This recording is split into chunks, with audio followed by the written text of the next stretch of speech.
International condemnation for a Russian missile strike on a Ukrainian market which killed at least 17 people. Possible debris from Russian drones has been found inside Romanian territory just days after the country denied it. Residents in southern Bulgaria described their living nightmare after deadly floods destroyed homes, roads and livelihoods.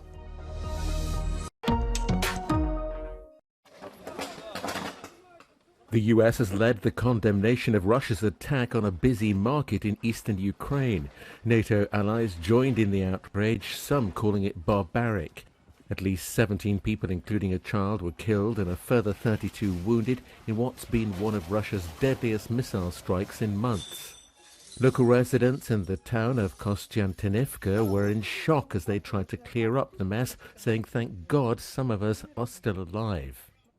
The Russian attack came as the U.S. Secretary of State Antony Blinken was in Kiev for an unannounced visit, meeting both his counterpart Dmytro Kuleba and President Zelensky. The U.S. is providing a new aid package which incorporates $175 million for weapons, including controversial depleted uranium ammunition for Abrams tanks. The United States and Ukraine have forged a partnership that is stronger than ever and growing every day.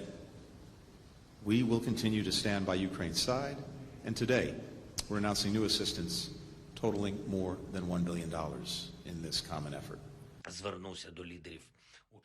In his nightly address, Zelensky thanked those who'd condemned the Russian missile attack, saying the world's consolidation in reaction to Russian terror helped save lives. Meanwhile, the search through the rubble of Kostiantynivka market was completed by early evening. The EU has added its condemnation of the strike, saying those behind the attack would be held to account.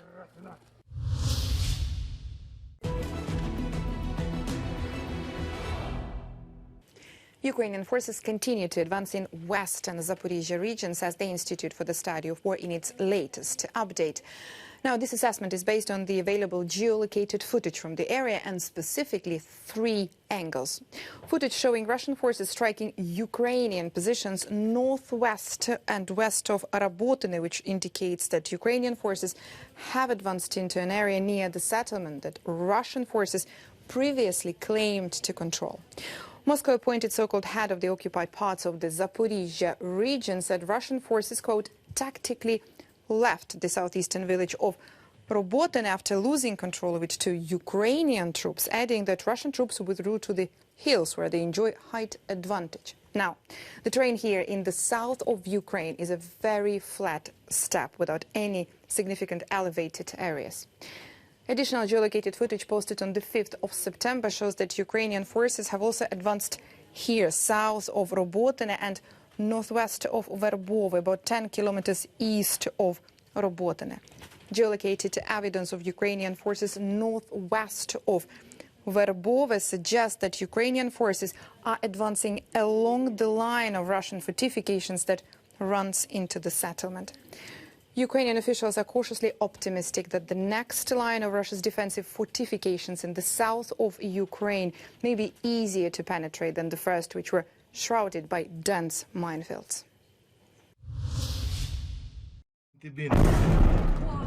Romania has finally admitted it found possible drone debris on its territory 2 days after Ukraine said a Russian drone had detonated on the NATO members' land. Romanian officials had earlier denied reports of drones falling inside the country and said Russian attacks in neighboring Ukraine did not cause a direct threat. Romania's Defense Minister Angel Tilva has been to the area and said an investigation was needed after debris was discovered in an area of the Danube that forms a natural border between Romania and war-torn Ukraine. Scopul investigației pe care o facem și a cercetărilor pe care le facem este tocmai de a clarifica atât proveniența, cât și tipul de dronă, cât și momentul în care ea a ajuns acolo, sau bucăți din ea, pentru că nu putem vorbi despre un echipament în integralitatea lui, vorbim despre fragmente dintr-un echipament care pare a fi o dronă. Romania's President Klaus Iohannis, who's hosting the Three Seas Initiative Summit in Bucharest, was clear about the significance of the drone debris. If it is confirmed that these elements belong to a Russian drone, such a situation would be completely inadmissible and a serious violation of the sovereignty and territorial integrity of Romania, a NATO ally. In the meantime, Romanian troops remain on alert in the area for any overspill of the conflict in Ukraine.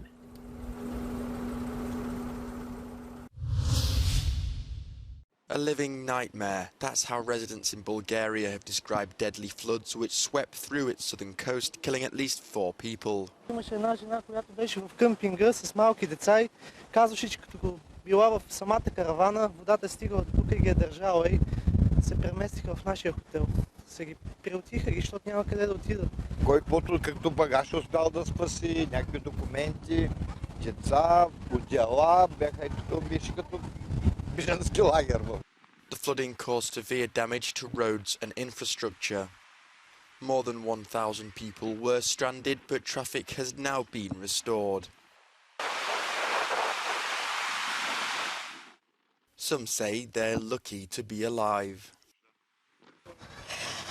Ако спяхме, всички щяхме да сме морето. Седяхме по бански, по гащи, голи и сега се опитваме да се спасиме. Всичко ми е вътре, документи, работи. Няма. Никой, господин никой. Bulgaria's Prime Minister says flood victims should receive financial aid within 2 months. Една сума от 1512 лева до тази сума, които се дават за повредени къщи, помещения, там където живеят хората. И отделно има друга сума, която е до 2500 лева, свързана с повредени уреди, електрически уреди, там където трябва да се възстанови отново нормалния живот. The Bulgarian Red Cross is now providing canned food and water packages to the victims. Евакуираните са настанени в частни хотели според информацията ни предоставена, а в малките населени места, където като гости кметските наместници са успяли да осигурят логистика. От цялата страна имаме готовност екипи, които са професионални психолози, да дойдат на терен обучени да работят в такава ситуация. Damages are yet to be assessed after the disaster, but many predict costs will reach the tens of millions.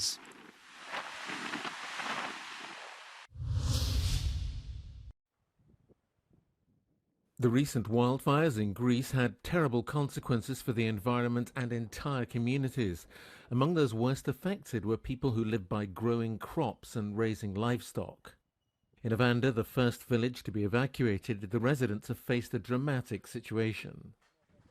Η περιοχή έχει 3 συνεταιρισμούς υλοτόμων και αν θα μιλήσουμε για την ευρύτερη περιοχή θα μιλήσουμε για 6 συνεταιρισμούς υλοτόμων, οι οποίοι πέρα από μια διαχείριση των καμένων τώρα που θα υπάρξει για βιομηχανική χρήση, τα επόμενα χρόνια δεν μπορούν να κάνουν αυτό που κάναν τόσο καιρό για να υπάρχει το εμπόριο της ξυλίας για την καύσιμη ύλη. Εδώ από τις 4 κτηνοτροφικές μονάδες που είχαμε στην περιοχή, οι 3 καταστράφηκαν ολοσχερώς. Dimitris and Vasilis Adamis are 2 young brothers who, for the past 7 years, have taken over their grandfather's olive groves located in Makri, Alexandroupolis, since 1935. The fire burned 98% of their thousands of olive trees, as well as valuable agricultural machinery and equipment. Όλα ξεκίνησαν από τον παππού, μεγάλωσαν τα δέντρα μαζί με εκείνον και ήρθαμε εμείς στη συνέχεια μαζί με τον αδερφό μου σαν διάδοχοι και συναντήσαμε αυτά τα πράγματα. Πράγμα το οποίο είναι δραματικό με την έννοια ότι τόσα χρόνια κόπη και μόχθος έσβησαν μέσα σε λίγες ώρες.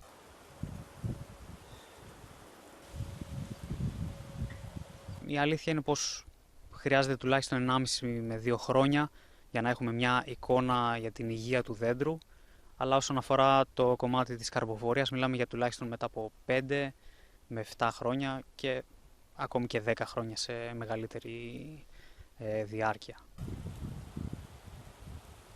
Το χειρότερο σενάριο, ο μεγαλύτερος εφιάλτης των παραγωγών στον Εύρο, έγινε δυστυχώς πραγματικότητα. Κόπη μιας ζωής, κόπη γενεών έγιναν στάχτη μέσα σε λίγες ώρες. Και τώρα αυτοί οι άνθρωποι καλούνται να αναγεννηθούν μέσα από τις τάχτες τους. Από την Αλεξανδρούπολη για το Euronews, Γιάννης Καράγιοργας. The 10th edition of the Rugby World Cup is about to kick off with France hosting New Zealand in Paris on Friday.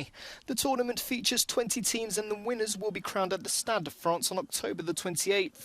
In the history of the World Cup, only 4 countries, New Zealand, Australia, South Africa and England, have gone all the way. However, this year South African player Dwayne Vermeulen believes it will be more open. I think this year's World Cup is probably the most open World Cup that you can have. So everyone talked about the French team, and some guys talked about New Zealand, some guys will talk about Scotland, and some guys will talk about South Africa. This year is just, it is so open, and everyone needs to, who plays, needs to take the opportunity, and hopefully we'll see, who make it to the final. South Africa are the defending champions and are just behind Ireland in the world rankings, with Libya currently sitting third. Matches will take place in 9 host cities across France, and the sports minister has said the country has learnt lessons from the 2022 Champions League final held in Paris. In February, an independent panel of experts exonerated Liverpool supporters and pointed fingers at UEFA and French authorities for the near mass fatality catastrophe. In response, French Interior Minister Gérard Darmanin said more than 5,100 police forces will be mobilised every match day during the tournament, and up to 7,500 at peak times. According to reports, some 600,000 foreign visitors and 2 million spectators are expected to attend the competition. France and New Zealand will be the first teams bidding to ignite the passion of rugby fans on Friday evening, whilst the likes of Italy, Ireland and England will all be in action on Saturday.